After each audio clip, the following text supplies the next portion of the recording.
I've been storytelling for 45 years. I may have been doing the business of storytelling as an actor, writer, producer for only 25 years. But like all of us, I've been telling stories since I could talk. And that's really what I believe, that our lives are a series of stories. Some are momentary, and others have monumental impact. And we string these stories together just as a scriptwriter does to build our own self-story, our own self-image, and our own identity. Because we all love stories. Stories affirm who we are. Professionally speaking, what makes a great story? It's knowing your punchline, your ending, knowing that everything your characters are saying, from the very first sentence to the last, is leading to a singular goal. But it's also about telling those stories with some values, with courage, humor, and kindness. And I've had a long and adventurous career in content. I'll share a little bit about that in a while. But as we go, I'm here today to talk about the principles that have guided me, both in my profession and also in my personal life. It just so happens that those values that I apply to storytelling, I apply to my life as well. And these are authenticity, empathy, kindness, integrity, humor, and courage. The characters in my shows always have these qualities, and I hope my work reflects that too. Let me show you a clip from Criminal Justice, a recent series produced by us at BBC, and a full-blown hit with over 200 million viewers on Hotstar. First cabs? जी, तूने लड़की को pickup किया, लड़की अकेली है, खूबसूरत है, आधे घंटे बाद तू उसके घर पहुंचा। लड़की नशे में थी, तूने उसका पूरा फायदा उठाया। तूने इसे चाकू मार मार के इसका मर्डर किया। अरेस्ट है। Myself माधव मिश्रा, आपके बेटे का वकील हूँ। Such lawyers are not really lawyers, they are scamsters. और आपके बेटे का केस में खुद कोर्ट में लड़ूंगी। देख बड़े यहाँ के दो उसूल हैं, दोस्तों को छोड़ने का नहीं और दुश्मन को छोड़ने का नहीं। कानून अंधा होता है या नहीं ये तो नहीं मालूम, लंगड़ा होता है सबको मालूम है। मुझे 5 लाख रुपए चाहिए वरना ये लोग मुझे मार देंगे। जेल से बाहर आने का एक ही रास्ता है, तुम्हें गिल्टी प्लीड कर लेना चाहिए। I don't care how the world judges me. What I care about is what the judgment will be.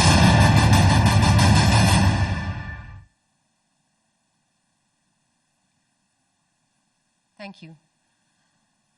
Authenticity. What is authenticity? It's very simply being genuine, but this is a quality that demands a lot of honesty and hard work. The series you saw, the promo for the series you saw, was the story of a young boy. He's a straightforward boy, borrows his father's Uber, and goes out in the evening to earn some money. He finds himself driving a beautiful girl, winds up at her house. They have an amazing experience, a magical night, wakes up in the morning to a dead body and his hands covered in blood. He runs. He's apprehended, and we follow him as he moves through the prison to court system and the Indian criminal justice system. And as we expose the system that governs criminal justice in India, we also see his journey as a person. As this is a BBC show that was remade for India, what we wanted to do was maintain the authenticity of the characters and their journey. Why wouldn't you? It had already worked in the UK. But there are huge differences in India, as I'm sure you would all recognize, in both our culture and our legal system. So when we embarked on the production here, we really wanted to ensure that we reflected the existing criminal justice system in India. For example, in India, when you go to prison, you get your white uniform. But if you're under trial, you wear civilian clothes. Now, you may not notice this as a viewer of the show, but in fact, somewhere subliminally, because audiences are much more intelligent than we give them credit for, that helps reinforce the authenticity of the character. Being authentic in your storytelling is the baseline starting point. We all grew up watching fantastical Bollywood movies, but the ones that we remember are the ones where the characters and the truths are authentic and believable, even if they're not real. Courage. Let's talk about courage. This time from my career story. I have lived and worked in Singapore, Indonesia, the UK, and the US. And in all cases, I chose to move at a time when my job, the one that I held, was interesting and fun. I chose to disrupt myself. And whether I realized it or not, at each of those points, I was courageous instinctively. So that's one of the things that I think we reflect on, is instinctive courage. We are all born courageous. Fear is something that we're taught. Way back in 1995, when only a handful of people in our offices knew how to use computers, I was at a desk at UTV in Singapore, in Shivsagar Estate, when Ronnie Screwwala, who some of you may know, tapped me on the shoulder and said, "Can we have a chat?" In his office, he said, "How do you feel about spending some time in Singapore?" I gave my instinctive answer. It was yes. And that was it. Courage sometimes comes simply from following your instinct. And that started my 20-year journey working in and exploring the world. I moved to Singapore with a small suitcase and the paperwork required to set up an office. From hiring furniture, to setting up productions, to dealing with tax authorities, I did it all, of course, with the help and support of colleagues. But 2 years later, when everything was set up, I got restless. So I took the opportunity to move to Jakarta, a country that I had not visited until I traveled there for my job interview. 2 years after that, I found myself in London, working freelance production, writing, doing odd jobs to pay the bills. And it was there that I saw an online posting for a producer's job at Discovery International, based out of Washington, D.C. I applied on a cold call. They replied. I flew over. I was in the US for an interview, and 3 months later, I moved to yet another new country.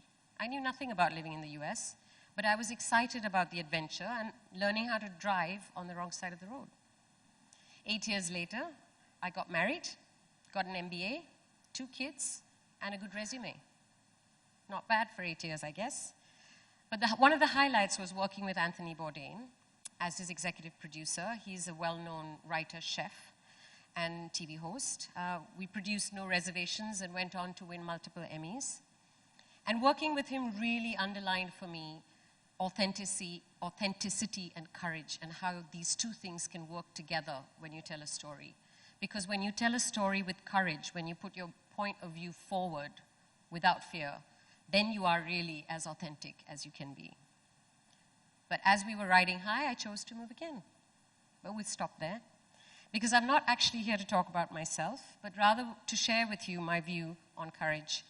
And for me, courage, though not always a choice, it can be one, is something that I try to use every day, and I encourage us all to do. When you endorse a decision at work and stand by it, when you send your high school daughter or son away to college, when you change jobs, when you lose a loved one, you are using your courage, and your courage builds from strength to strength, much like a bone, recalcifying every time you exercise. My third value that I'm going to talk about today, and the final one, is kindness. Every story turns its audience to kindness. Such a simple idea. Surprising kindness is more powerful than threats and weapons. Think about it. It is in the moment of genuine giving of a father's advice, a mother's shoulder to cry on, a pat on the back, that our most tortured of Bollywood heroes finds in himself the strength to fight his villain. I look for my characters to have at least a couple moments of surprising kindness in every story that I tell.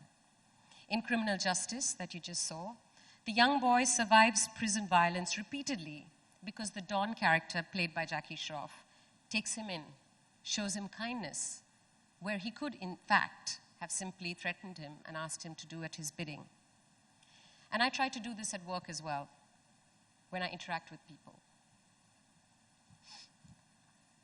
There are other keys to a great story, whether read, watched, or told. Empathy, plot twists, universal truths, and my other favorite, humor. You need all these as professionals And as every one of our career stories comes together, we use these to talk to ourselves and string our imagery into a story. If you think long enough, though, about your job search, promotion, or even job loss, if you think about the moment at which you felt most present, most self-aware, and most confident, you will have experienced in that moment authenticity, courage, and kindness. That's my story. Just chapter 1. What's yours?